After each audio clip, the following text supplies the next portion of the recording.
കിടില സാധനം കേട്ടോ. കിടിലായിട്ട് വെച്ചാൽ കിടിലായിട്ട് ഈ പ്രാവശ്യത്തെ ഓണത്തിൻ്റെ തൂക്കം എന്ന് പറഞ്ഞാൽ ഇങ്ങനെ ആയിരിക്കും ഓണം തൂക്കേണ്ടത്.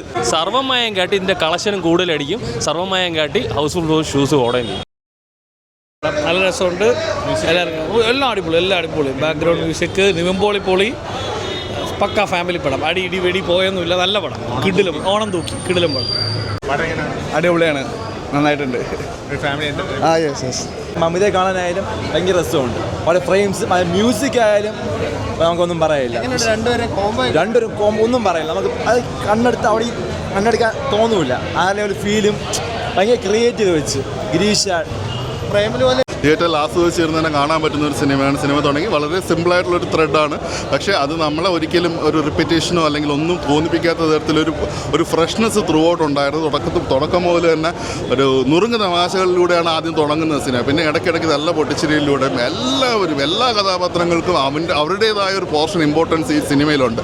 ചുമ്മാ എന്തിനോ വേണ്ടി കൊണ്ട് നിർത്തിയതല്ല. അങ്ങനെ എല്ലാവർക്കും അത്രയ്ക്ക് ഇമ്പോർട്ടൻസ് ഉണ്ട്. തീർച്ചയായിട്ടും ആസ്വദിച്ചിരുന്ന് കാണാൻ പറ്റുന്ന ഒരു സിനിമ തന്നെയാണ് ബത്ലഹേം കുടുംബ. കുറേ നാളുകൾക്ക് ശേഷമാണ് ഇത്രയും ഒരു ഫൺ ഫീൽഡ് ഒരു എൻ്റർടൈനർ എന്ന് തന്നെ പറയാൻ പറ്റുന്ന രീതിയിലുള്ള ഒരു സിനിമ. തീർച്ചയായിട്ടും ഫാമിലി ഓഡിയൻസ് ആയാലും യങ്സ്റ്റേഴ്സിനായാലും ജെൻസിക്കായാലും എല്ലാ ഏജ് റേഞ്ചിലുള്ളവർക്കും തീർച്ചയായിട്ടും ഇഷ്ടപ്പെടാൻ പറ്റുന്ന ഒരു സിനിമയാണ്. ഇതാണ് ഓണത്തൂക്ക്. മമിതയും നിവിൻ പോളിയുള്ള കോമ്പോ തന്നെ കിണ്ണ സാധനം. അക്കന്മാർക്ക്, മാമിമാർക്ക്, പിന്നെ പയ്യന്മാർക്ക്, പിള്ളേർക്ക് വരെ പടം ഇഷ്ടമാണ്. ആ തുടക്കം മുതൽ അവസാനം വരെ നമുക്ക് ചിരിക്കാം. വയറ് നിറച്ച് നമുക്ക് ചിരിക്കാം. കിടിലം, എല്ലാവർക്കും ഇഷ്ടപ്പെടുന്ന പടം. പിന്നെ ഖലീഫേനെ പാതാളത്തിൽ ചവിട്ടി താത്തിട്ട് നിവിൻ പോളി എന്ന മാവേലി ഓണം തൂക്കിയിട്ടുണ്ട്. കിടുന്ന സാധനം. നല്ല പടം. ഗിരീഷിൻ്റെ അടിപൊളി ഒരു കംബാക്ക് എന്നൊക്കെ പറയാൻ പറ്റുന്ന ഒരു സാധനമുണ്ട്. പിന്നെ ഗിരീഷ് ഇങ്ങനെ ഓരോ ഘട്ടമായിട്ടുള്ളൊരു സാധനം. ബ്രോ, ഓണം അങ്ങ് തൂക്കി കഴിഞ്ഞ് ഇനി പറഞ്ഞിട്ട് കാര്യമില്ല. ഇനി 1.5 കൊല്ല തൂക്കാണ് ഇത്. നമ്മുടെ പ്രേമലുവൊക്കെ ജെൻസി കിഡ്സിൻ്റെ പടമാണെങ്കിൽ ഇത് 90s കിഡ്സിൻ്റെ പ്രേമലുവാണ്. 1.5 തൂക്കാണ്. ഫാമിലിയായിട്ട് വന്ന് നമ്മൾ കിഡിലായിട്ട് എൻജോയ് ചെയ്ത് ചിരിച്ച് എല്ലാ പ്രായക്കാർക്കും ഇരുന്ന് അടിച്ചു പൊളിച്ച് കാണാൻ പറ്റുന്ന ഒരു പ്രായം. സർവ്വമായം കാട്ടി ഇതിൻ്റെ കളക്ഷനും കൂടുതലടിക്കും. സർവ്വമായം കാട്ടി ഹൗസ്ഫുൾ ഷൂസ് ഓടേം ചെയ്യും.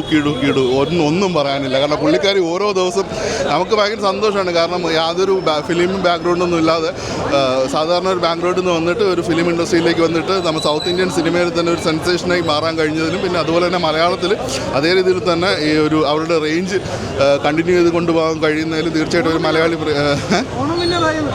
അങ്ങനെ എനിക്ക് വ്യക്തിപരമായിട്ട് അഭിപ്രായമില്ല. എന്നാലും ഒരു അച്ചായൻ തൂക്കി എന്ന് തന്നെയാണ് ഞാൻ പ്രതീക്ഷിക്കുന്നത്.